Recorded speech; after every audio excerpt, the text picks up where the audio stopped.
आशुतोष शशांक शेखर चंद्रमौलि चितंबरा, कोटि कोटि प्रणाम शंभो, कोटि नमन दिगंबरा, कोटि नमन दिगंबरा। हरे कृष्णा। श्रावण मास के इस पवित्र समय में हम श्रवण कर रहे हैं आदिदेव महादेव की सुंदर कथाओं का। आज हम बात करेंगे उज्जैन में स्थित महाकालेश्वर ज्योतिर्लिंग की। ये रहस्य और रोचक कथाओं के बारे में तो चलिए आज सबसे पहले तो हम सुनते हैं एक पौराणिक कथा जिसमें छिपा है महाकालेश्वर ज्योतिर्लिंग की स्थापना का रहस्य। उज्जैन नगरी जिसे प्राचीन काल में अवंतीपुरी के नाम से जाना जाता था। एक समय उज्जैन नगरी में वेदप्रिया नामक ब्राह्मण रहते थे। वे अपने घर में प्रतिदिन 24 घंटे उनके द्वारा स्थापित शिवलिंग की पूजा अर्चना करते थे। वे शिवजी के अनन्य भक्त थे। उनके 4 पुत्र थे जिसमें सबसे बड़ा था देवप्रिय और उसके बाद था प्रियमेधा, सुरवीत और सुरवत। ये चारों पुत्र ही अपने पिता के समान भगवान शिव के अनन्य भक्त थे। वे अपना अधिकतर समय भगवान की पूजा करने में ही व्यतीत करते थे। उनके घर में हमेशा यज्ञ चलता रहता था।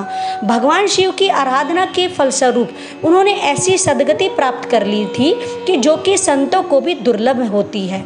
उनके पुण्य प्रभाव और नित्य यज्ञ के कारण अवंतीपुर में हर प्रकार से फल फूल रहा था।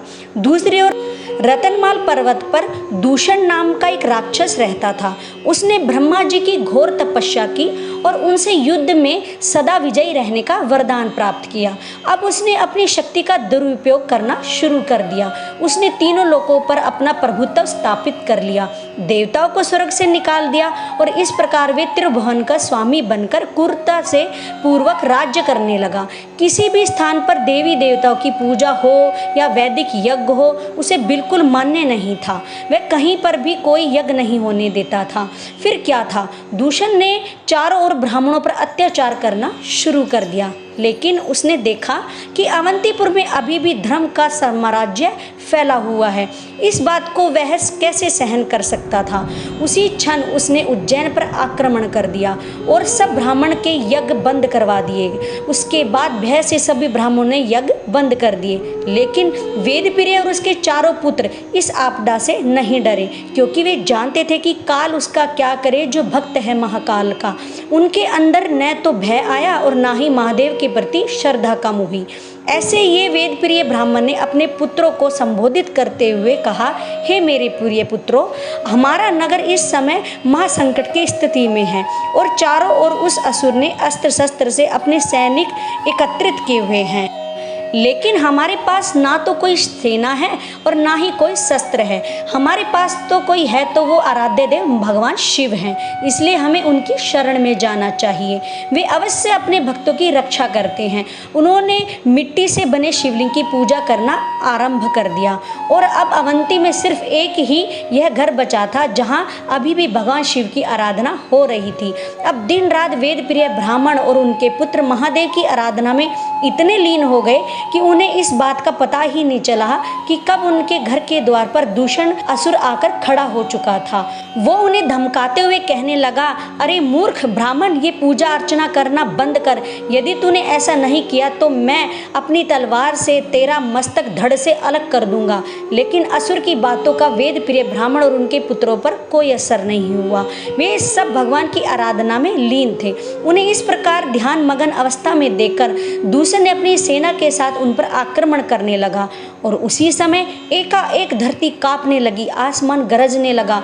जो पार्थिव शिवलिंग वेदप्रिय ने स्थापित किया था उसमें भयंकर कड़ाका हुआ। उसमें से विशाल काय महाकाल प्रकट हुए। सिंहनाद करते उन्होंने उस असुर से कहा, अरे मूर्ख, तूने मेरे भक्तों पर अत्याचार किया है। तुझे क्या लगा कि ये निसहाय हैं? नहीं, अब जा, जितनी तीव्रता से भाग सकता है भाग और अपने प्राणों को बचा ले।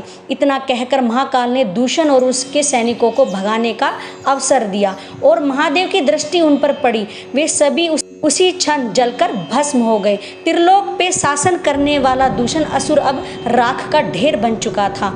असुर का नाश होते ही देवतागण आकाश से पुष्प की वर्षा करने लगे। ब्राह्मण पुत्रों की भक्ति और निर्भयता से प्रसन्न होकर महाकाल ने उनसे कुछ वर मांगने के लिए कहा।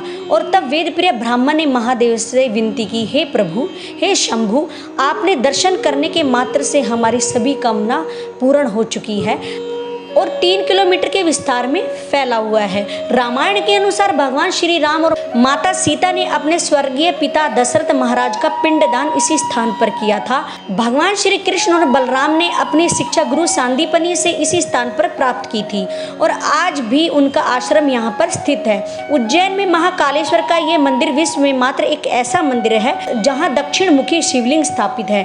यहाँ भस्म आरती की विशेष कृपा है।